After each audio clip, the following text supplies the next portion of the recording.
Ghana kupano kashi ha kadangbe ji womeni wapese ujuba ni nofiano ye kadangbe shkono luchumo abo ni o Ghana fe kadangbe shkono ekotese si ka ajanie wone ku ka aja position wone ku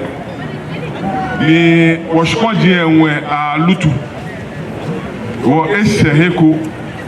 nu wakanna wo yake miji dangbenyu miji ganyu wo fe kpemekume gadangbe kpemekume wo maja cheme ni wo yoga wo npe atumi ni echencho obajiku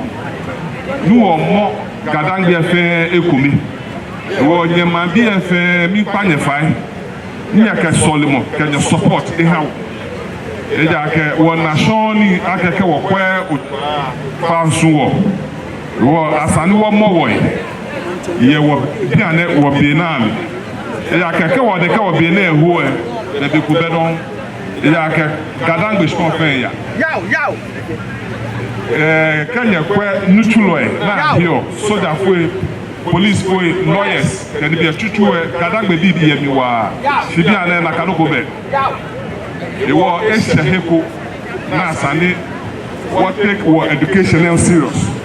na at the end of the day ke a here man bi alo wonye me my politics amana gbe ni da e wo once again any bananya die ni esehe ujuba wana wonu akanya afa kusunku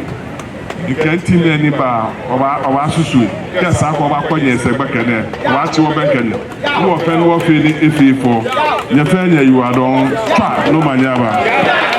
Kai me poison, ola ke to lo ju ba na de ju